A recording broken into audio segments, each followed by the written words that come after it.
Hey guys, my name is Fluff and today I will be explaining to you how to use the DPS setup of my Toolbox. Before we start, make sure you have the latest SDK imported or the minimum required one for the Toolbox to work. If you're going to use PayOnly Pro, also don't forget to go to the Rel Dynamic Penetration System folder, go into the plugins folder in there and double click this file. It will say that you have to import something, import that and you will be good to go. Also, quick note, make sure that the light is enabled at the top of your scene, where I'm going now around my mouse. If this is not enabled, lights will not work in your scene and you probably won't see any DPS working in Unity. It will work in game though.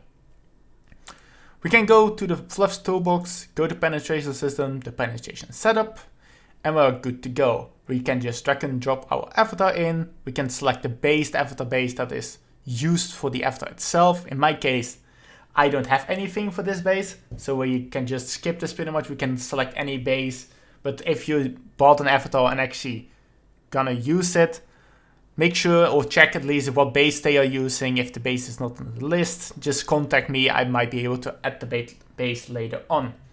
So just select your base. We will have a lot of options now to go over.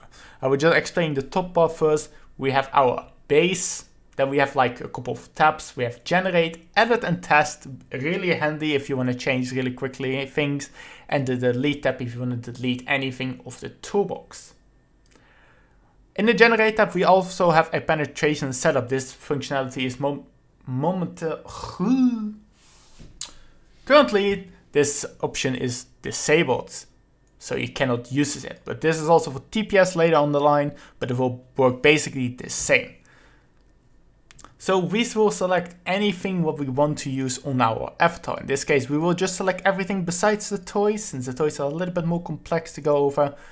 It will also say that we have to drag and drop a prefab in it. Can be found under the settings tab. I went there really quickly. But the moment you have it in, you can actually generate it again. So we can just make this, minimize that, and we just select everything what we want. After you have done that, you can just click generate. It will generate all the options and we can actually go over it. And you might see some things like, this one should not be here. This is not the mouth. So we can just go to the edit and test tab, find the item, edit it, move it up to the position we want to, and say, okay, it's good. You can also test it by just press test and drag and drop something in it.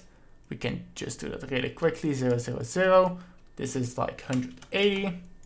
And we can drag and drop it upwards. This is a really easy way to actually test if DPS is working, and in our case it is. At this point we are already ready. If all these points are perfectly aligned, what are on most of these bases are already perfect. If you're using at least one of these bases, if you're using a base that's not in here and just select anything, you might have to rotate some things around to make it work, but that will be fine. At this point, we can just stop testing, we can delete our little toy that we placed in it, and we can actually upload already. We are already done with DPS. It is really this easy. If you want to really go into the toys will have some more options. It will have like where it will be connected to. If you want to lock any type of rotation of location on the grid. Normally the X and at least the X and Z you don't want to really lock for the position, and the Y maybe depending for the rotation, but that's optional.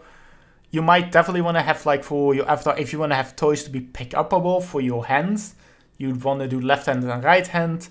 Maybe you want to have a head or something that you can become a unicorn, let's say it that way. Then you can also select head. Or if you want a self-made strap-on, you can also click hip. It's really that easy. You can also apply the scaling. It will say that they have to be different since we want to make it bigger or smaller. And then also in here, we need a prefab. So we will make little toy, let's call it.